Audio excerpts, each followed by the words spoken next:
Tú eres la estrella que no se pierde, que no puede desaparecer. Tú eres la estrella que no se perderá, que no desaparecerá. A mi esposa, Nora, mi Nemba y amor eterno. A la que me ama, me respeta, me apoya. Y me entiende más que nadie, aquí abajo como allá arriba. El secreto de Osiris y el clero egipcio, revelado en el testamento de la Virgen, se resume en estas pocas líneas. Vengar a alguien supone una victoria o ganancia moral sobre su forma anterior, de nuevas cualidades. Horus es una nueva forma de vida de Osiris. El padre renace en su hijo, que es supuestamente un futuro mejor para sí mismo siendo uno, pero no idénticos. El drama de la leyenda de Osiris es interpretado por un solo y único actor. El alma, pero que se compone de tres energías esencias de una misma e idéntica esencia, y que comprende tres aspectos diferentes para operar en el drama cósmico. Esta alma es Osiris, Isis y Horus al mismo tiempo, y afirma que las esencias coexisten, pero que siguen al alma que desea, por el poder de su voluntad y su pureza, elevarse a lo divino, a lo sublime. Mayasis, el libro de los muertos del antiguo Egipto es un libro de iniciación. Prefacio. Por James G. Robbs. Una ley que rige todos los ciclos del universo indica que después de haber alcanzado su punto máximo, un sistema declina, alcanza su punto de culminación y es seguido por las nuevas condiciones. Actualmente, parecemos atrapados entre la agonía de un mundo de estructuras obsoletas y los dolores de parto de una nueva era. Hemos entrado en un período en el que todos los eventos se apresurarán.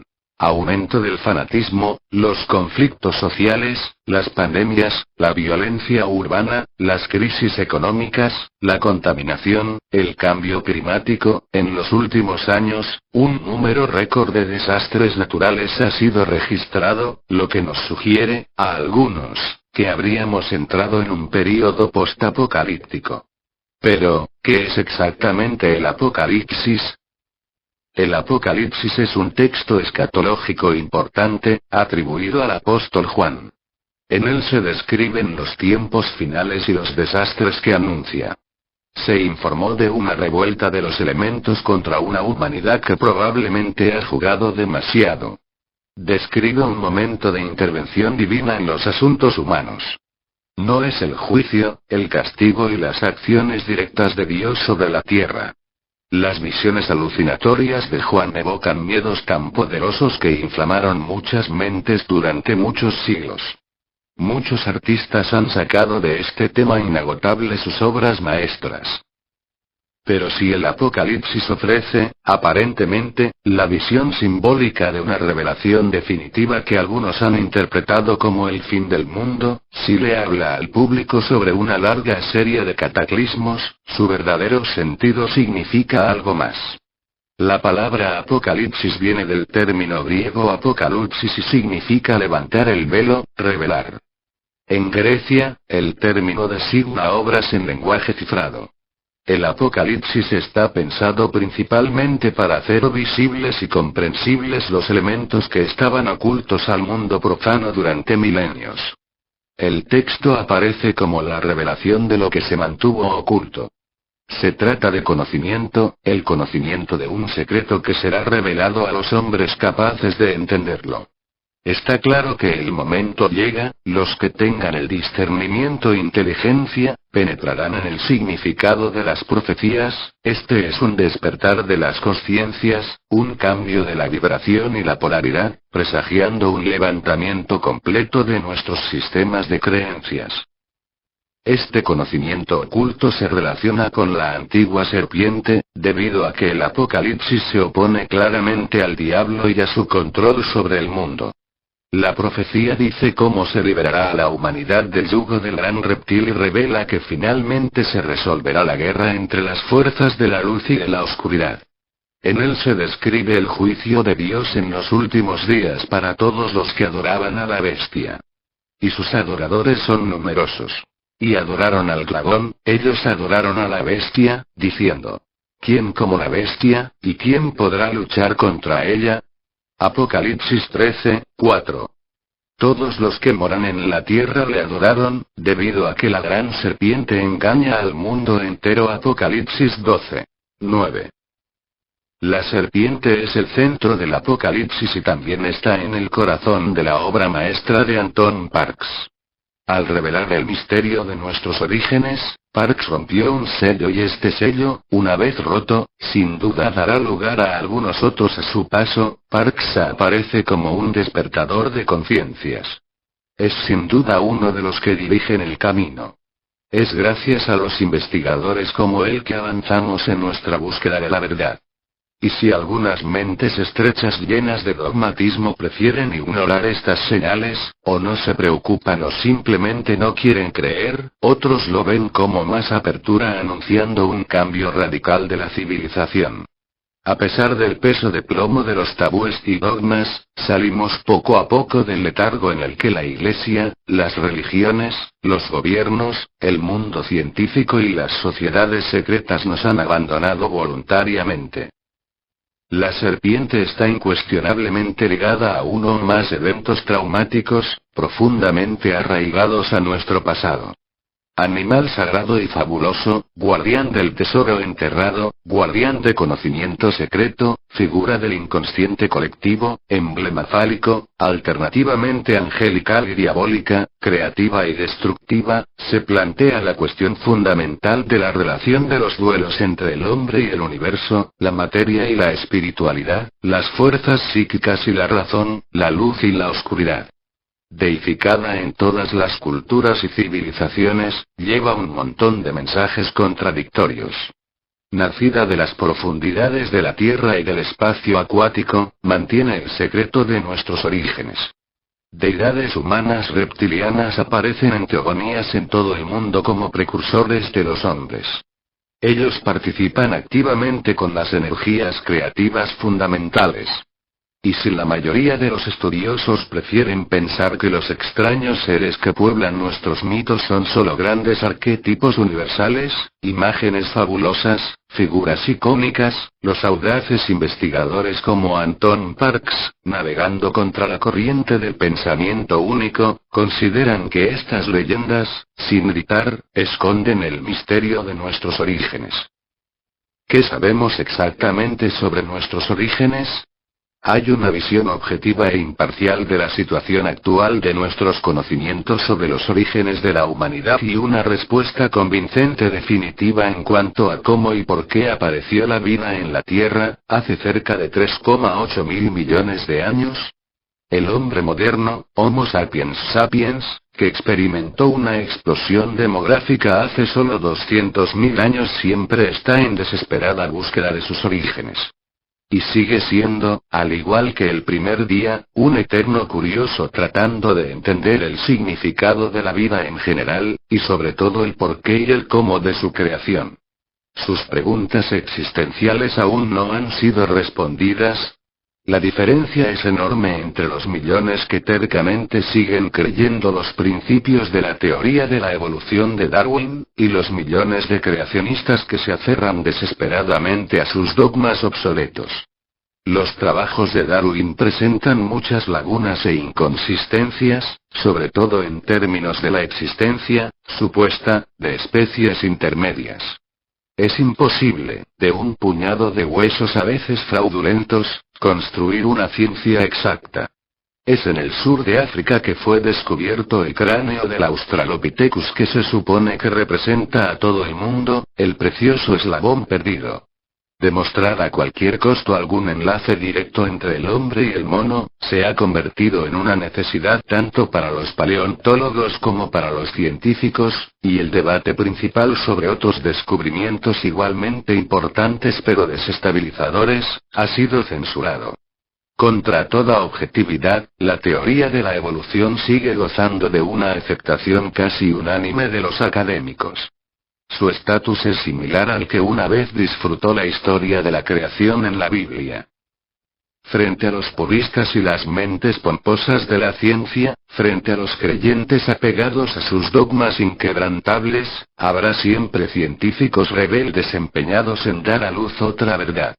Continuarán reuniendo un número impresionante de hechos, objetos insólitos, acontecimientos extraordinarios que constituyen pruebas para verter en los grandes enigmas de los archivos de la historia humana.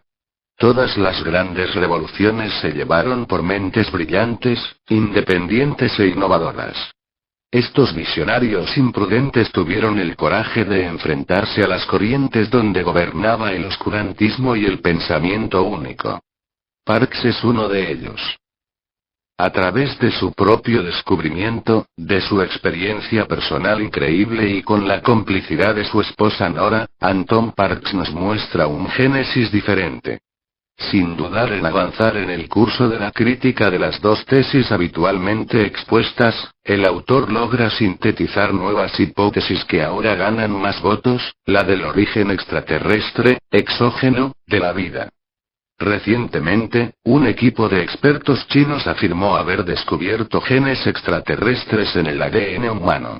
Este grupo de investigadores cree que las secuencias no codificantes 97% del ADN humano son el código genético de formas de vida extraterrestre, y estas secuencias son comunes a todos los organismos vivos presentes en la Tierra. Sin embargo, en el ADN humano, que constituye la mayor parte del genoma, declaró el profesor Sam Chan que supervisaba el trabajo, que esto era suficiente para desestabilizar a más de un mandarín de la ciencia oficial. Vincular los antiguos textos sagrados a la exogénesis de la humanidad y la evidencia contemporánea de los encuentros del tercer tipo, es el deseo al que un menor número de autores se resisten. Antes de Parks, otros pioneros habían establecido esta relación a través de la Biblia y, más recientemente, con los escritos sumerios y los rollos gnósticos de Nag Hammadi.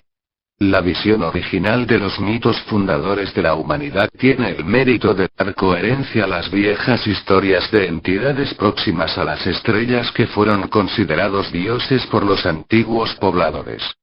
La decodificación particular de la literatura religiosa sobre el génesis del mundo destaca una información muy precisa sobre la naturaleza de estas criaturas, probablemente de origen extraterrestre, que reivindicó el papel de los padres creadores.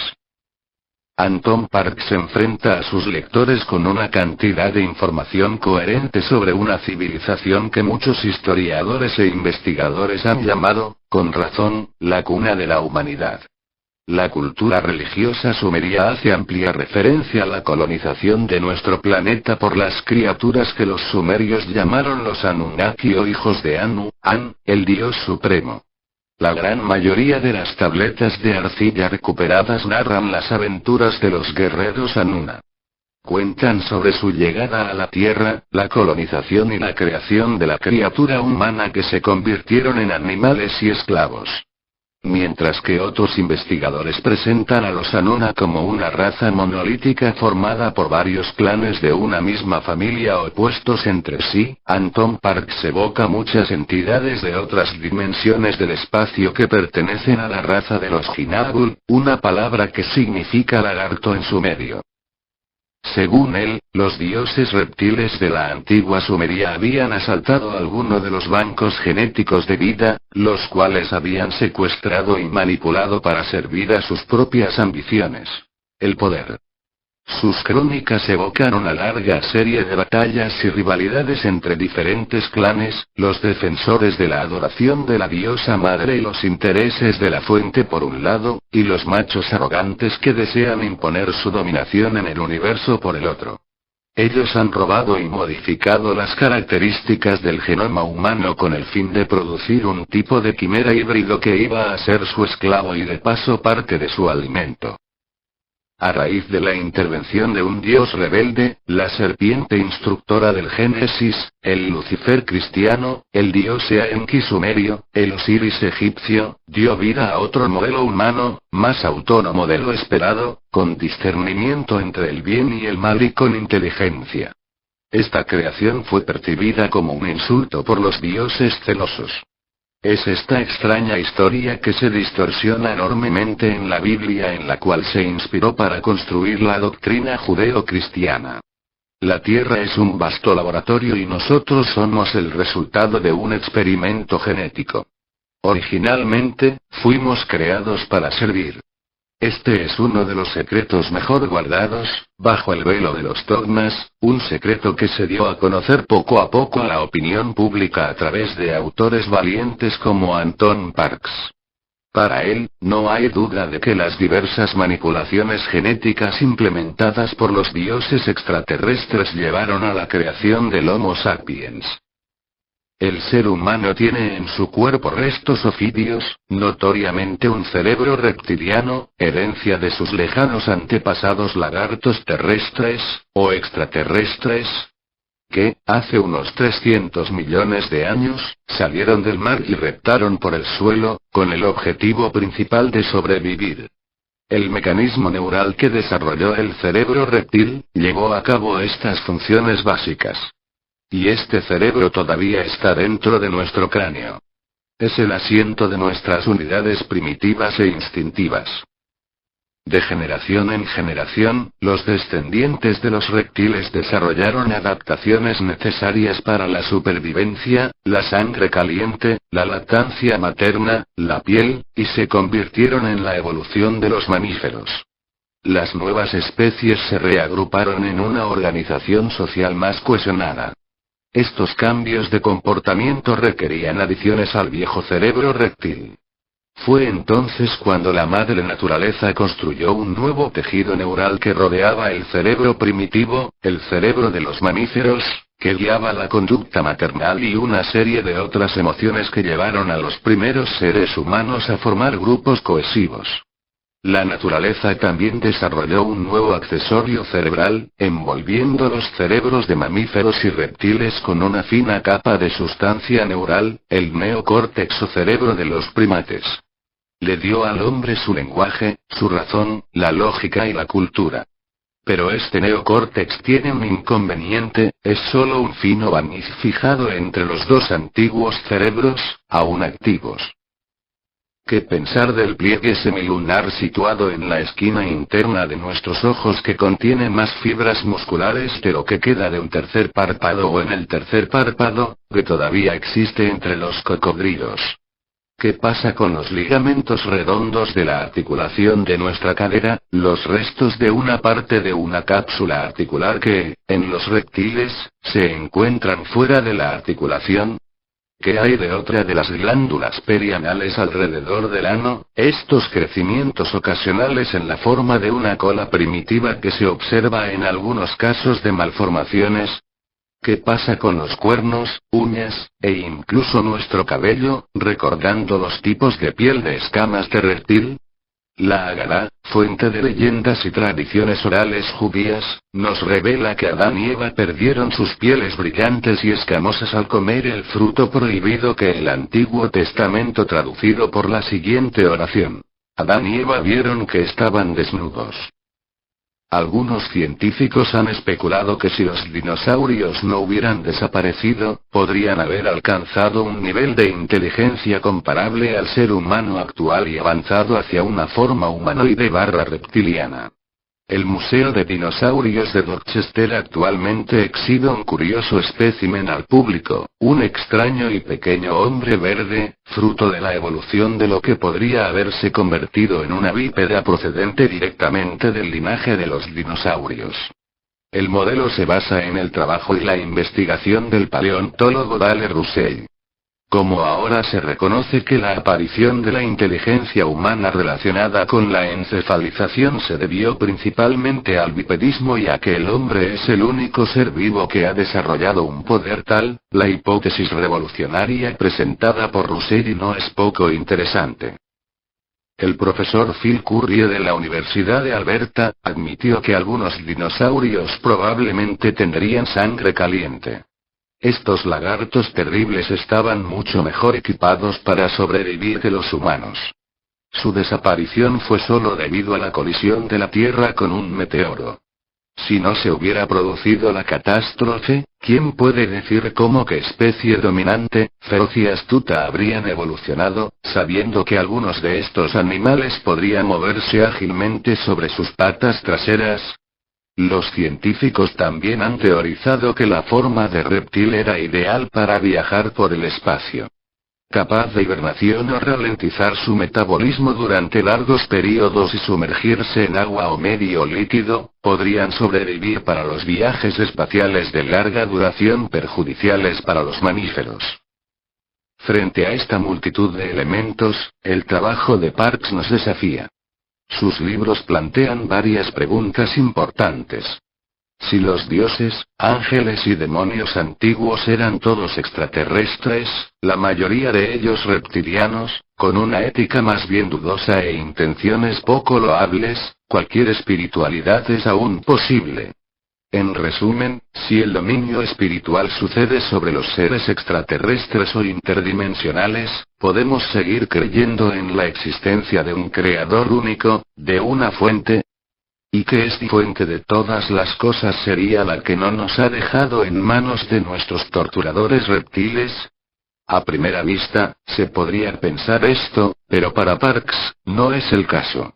Se trata de un retiro de transición, porque los planificadores al servicio de la fuente nunca dejaron de mantener un ojo vigilante sobre su creación. En el plano humano, esto puede parecer mucho tiempo, pero para la escala de tiempo del universo, este tiempo es poco. Estos planificadores no intervienen en el desarrollo de las razas en evolución, y es precisamente lo que nos está pasando. Su objetivo es conquistar una forma de organización y de disciplina que emana de la fuente que se puede comparar a Dios. Pero a pesar de su avanzada tecnología y su inteligencia extrema, no tienen una misión para resolver todos los problemas, dice Parks. La fuente, ilustre, no impide que la desgracia caiga sobre el sistema solar. No impide que los diversos conflictos se produzcan e incluso se extiendan más allá de este sistema. La fuente es una matriz celestial, una máquina para fabricar ecuaciones. Nunca deja de combinar diferentes formas, dependiendo de la región del universo y las especies que los ocupan. Esto se parece un poco a un dispositivo celeste que multiplica las combinaciones para crear una especie de equilibrio imparcial entre las diferentes especies del universo. Esto puede parecer terrible y bello al mismo tiempo. El ser humano tiene un karma adjunto a los reptilianos, ya que en varias ocasiones ha sido manipulado genéticamente por estas criaturas. La Tierra es un lugar donde la dualidad y el libre albedrío son experimentados con gran fuerza. Todos somos dioses potenciales y todos poseemos un alma inmortal. El alma acumula experiencias y normalmente tiene un solo objetivo, el de progresar. A pesar de los conflictos generalizados, las sangrientas batallas por el poder que constituyen el telón de fondo de la obra de Parks, un hilo conductor inmutable conecta sus crónicas, y ese hilo es el papel del género y su relación con lo divino, a través de la energía de la Kundalini. El autor revela la importancia del polo femenino. Se refiere constantemente al amor sagrado y así, implícitamente, a la necesidad de que cada uno de nosotros encuentre su alma complementaria o alma gemela con la que debemos fusionarnos para reformar nuestra unidad andrógino primordial. La temática de las almas gemelas es el punto central de la serie. Tanto así que Sa-Menki, Osiris, y Eru, Horus Lucifer, el personaje principal pasa su tiempo en busca de su alma gemela Set, Isis a Set. Es una prueba difícil y arriesgada porque coexistir en la dimensión material con su alma complementaria requiere un estricto control de la energía y el equilibrio adecuado entre los dos seres. Si uno de ellos no tiene el mismo nivel de conciencia debido a un patrón diferente, los dos amantes celestiales siempre encontrarán problemas en sus rutas y esto es exactamente lo que les sucede a los protagonistas de estas crónicas que pasan su tiempo buscándose, encontrándose y perdiéndose. Como vamos a descubrir en este libro, Parks tuvo la suerte de encontrar a su alma gemela en esta vida. Las circunstancias fueron increíbles, por decirlo menos, probablemente como todos los encuentros entre las almas predestinadas. No la descubrió por casualidad un día los escritos de Antone a través de una entrevista y se persuadió de conocerlo bien, incluso antes de haber leído su libro. ¿Qué decirte? Escribió Nora, que ya estábamos enamorados antes de conocer nuestras respectivas apariencias. Con el tiempo decidieron vivir juntos y unir sus destinos en 2008. Para Nora, no hay duda de que solo tenemos solo una alma gemela o doble directo Nemba, esencia, como lo restituye la lengua egipcia. Habría mucho que decir sobre este tema recurrente en la obra de Parks, pero te dejo el placer de descubrirlo por ti mismo. La historia bíblica del hombre comenzó en un jardín con el árbol del conocimiento. Termina con ese mismo árbol de la vida colocado en el medio de la plaza de la ciudad, Jerusalén celestial, y en ambas orillas del río produce 12 frutos, dando cada mes su fruto. Y sus hojas se utilizan para la sanidad de las naciones. El texto del Apocalipsis termina con la aparición de la nueva Jerusalén celestial, una ciudad que resplandece de luz, que algunos no dudan en calificar de objeto volador no identificado, al ver el regreso de los antiguos dioses, los de Sumeria. El bucle está cerrado. Uno podría pensar que los seres humanos pueden finalmente acceder a los misterios de su origen celeste. El tiempo de las revelaciones se aproxima. Estamos a punto de vivir momentos intensos, momentos aterradores donde nuestros valores fundamentales se derrumbarán. La revelación de las verdades ocultas desde el principio de los tiempos relacionados con la génesis de la humanidad, la verdadera naturaleza de Dios, o más bien de los dioses, y Satanás estará presente en el fin de los días y desestabilizará completamente las tres principales religiones monoteístas. Algunos ven el presagio de la gran vuelta de las criaturas celestiales, buenas y malas que hemos clasificado erróneamente de ángeles, dioses o demonios. Según algunos, tendremos finalmente que darnos cuenta de nuestras verdaderas raíces, probablemente más extraterrestres que divinas. El futuro de la humanidad exige necesariamente la conciencia y la comprensión de su pasado y sus orígenes. Para algunos, esta percepción tiene un carácter estrictamente espiritual. Para otros, puede ser que una comprensión racional y lógica. Millones de personas siguen adheridos a un sistema de creencias tranquilizador, pero basados principalmente en escritos manipulados. Ambos consideran otra hipótesis exógena como absurda. Desde hace tiempo se ha difamado el enfoque de algunos investigadores que emergían de entre las normas, las limitaciones y los caminos trillados del pensamiento único. No han sido capaces, afirman, de resolver todas las dificultades ligadas al génesis de la humanidad. Esta publicación del tercer volumen de la labor iniciada por Anton Parks, que cuenta con adiciones y acontecimientos importantes, demostrarán lo contrario. James G. Robbins, redactor jefe de las revistas Egipto y los Arcanos de la Historia, y gerente general de las publicaciones de la Fundación Horus. Nota del autor. Las crónicas del Jirku, las crónicas de la espada sagrada, de los cuales este libro es el tercer volumen, forman un conjunto cuya escritura continúa hasta nuestros días. Esta serie aporta gradualmente respuestas capitales, sin embargo, no tiene la ambición de tratar de explicarlo todo. Así que me limitaré a lo que sé, lo que conozco y lo que asimilo. Seamos humildes y enfrentémonos al muro de la historia. Algunos lectores están ansiosos por saber todos los secretos que contendrían mis obras, y algunos de ellos parecen querer leer el final antes de querer preguntar antes de tiempo. Como ya he mencionado en los volúmenes anteriores, hay varios niveles de comprensión de nuestra serie, en la forma de la historia que implica a menudo varias capas de la realidad.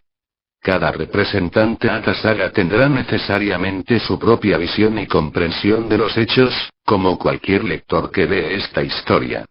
Hay varias realidades, y algunos quieren ver en las crónicas una ficción, mientras que otros lo harán una realidad histórica. Obviamente cada uno es libre de interpretar el contenido a voluntad. Carl Jung especuló que todas las experiencias vividas están contenidas en la memoria de los hombres, en el inconsciente colectivo, algo que sería constitutivo de nuestros arquetipos. Por este motivo, y de acuerdo a esta teoría, nos encontramos con los símbolos y los mitos comunes en toda la humanidad, a pesar de las distancias entre los países y las comunidades. Hoy en día, esta teoría es utilizada regularmente por algunos para negar la historicidad de ciertos hechos. Hay en el entorno de la New Age expertos en manipular teorías que afirman con fuerza sus fuentes, que las reacomodan de acuerdo a lo que ellos entienden. Como resultado de ello, su mensaje a menudo no tiene nada que ver con lo que se expresó en un principio. En lugar de concebir que la historia ha dado forma e influenciado los arquetipos que figuran en el inconsciente colectivo, se especula que los arquetipos provendrían directamente de la psique, sin presentar un origen histórico. Desde este punto de vista, algunos hechos históricos son entonces considerados como carentes de realidad, y como pertenecientes a los campos de la imaginación humana y sus proyecciones arquetípicas. Es posible que tales patrones psíquicos están presentes en el ser humano, y que la historia ha sido influenciada por estos esquemas. Pero no hay que olvidar que la historia también da forma a los arquetipos, la psique se enriquece siempre con nuevas experiencias.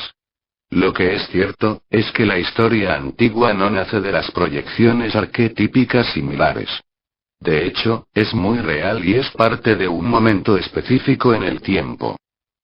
La historia es desde mi punto de vista una renovación constante.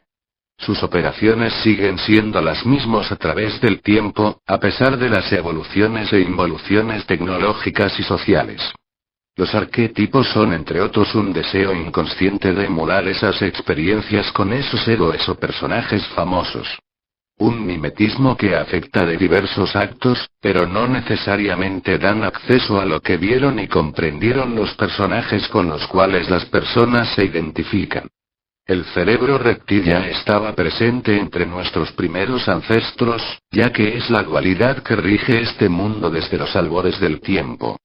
La matriz cerebral y la dualidad no se hicieron esperar hasta las teorías de Freud y Jung, ni el desarrollo de sus seguidores, con el fin de basar su existencia. La fuerza de esta serie, que es también su debilidad, es la de navegar entre dos mundos muy diferentes, a priori incompatibles, y conectarlos. La historia antigua que toma la forma de una historia, y el de la investigación académica y objetiva. Como explica el antropólogo Jeremy Narby, el hecho de adoptar este enfoque, corre el riesgo de aparecer como un traidor a los ojos de los dos campos, con la imposibilidad de ser tomado en serio ni por uno ni por otro. Estoy conectado a una fuente de información, que me da respuestas sobre el pasado de la humanidad y me parecen lo suficientemente serias como para empezar a escribirlas en papel. Paralelamente al contenido de la historia, para mí es importante ir tras mis estudios y demostraciones.